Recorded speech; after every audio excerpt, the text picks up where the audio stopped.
Hello, RZA, Alexi. So nice to meet you. I'm Karina. It's a pleasure. Peace. Uh, What a smile. well, I'm happy to see you guys. I just want to start off by saying thank you so much for such an amazing work of art that you've created and such an important and inspiring piece. So thank you. I'm really excited to be talking to both of you. So let's just start here. In watching season 3, seeing that the group is on the heel of this newfound fame and that everybody's kind of trying to find their own identities as a solo artist. But you, RZA, you're in this space where the weight of the group is on your shoulders, right? Like you go through all this stress and tensions are still high between you and ODB. And so having to relive that through this process, how has that been for you? How did that make you feel? I mean, of course, when you go through it, there's some pain, right? But there's also the joy, right? And the joy is knowing the other side of where it's going to end up. But no, it was not easy reenacting or watching the actors reenact it or being in the writer's room talking about some of these things. I think Alex kind of compliments me with the ability to sometimes remove myself and look at myself as a third person. Mm. And I think as an artist that I'm able to do that. I think if I wasn't an artist, it would be even more painful. Yeah. Right. Heavy is the head that wears the crown is what they say. So I definitely saw that through the 3rd season, which is really interesting. And then I have to ask you, we're also able to see that All I Need, the latest version of All I Need, comes to fruition and how that happens. When you look back at that, are there any regrets? No regrets at all, Me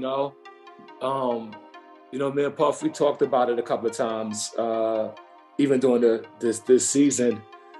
I don't think they never mailed him a Grammy. They mailed us the Grammy. He was like, "What? Yo, okay. you gotta help me write this letter, yo." No, I feel that. It was really cool. It was really cool that if you think about it, the power of collaboration even then. What I mean? Two guys that was definitely on two different spectrums, but yet came together and made a mega hit. Yeah, and it is in everyone's soundtrack growing up. I know it is for me, so it's an amazing song. Now, I just want to talk real quick and shed light on how both you and Alex portray women, the Black women on the show, right? So I just feel like there's such a source of wisdom and support and really push you guys both collectively and individually. Was that done intentionally? I mean, women are that. Hello. I mean, it's like y'all was born like that. So we wrote the truth. Right. And it's just so beautiful to watch, even whether it's your sister or a significant other. It's really beautiful how they really, you really wrote the fabric of what women are into the show. And so I just want to give kudos for that. And also, I want to give kudos for showing how each member of the group went through their own individual journeys, trying to figure out their identities, something that we all reckon with. But when you look at hip hop artists, you think like they're very braggadocious, everybody's really cocky and confident in their abilities. But the fact that we're able to see that and see them go through that journey is really powerful. And I think gives people permission to want to do that too, no matter what dream they're going towards. So I commend you for that. And thank you for sharing that very vulnerable process. I think it's important. We've talked a lot about being able to show vulnerability in the show because of it's hip hop and everyone's going to be like the hardest motherfucker of all time. Right. Which is, I don't know how that, because one, it's not facts. And then two, like what is the messaging behind it? Because the whole point, of telling the story and the show is to be able to kind of peek behind the curtain and so for people to see that. And you're not alone.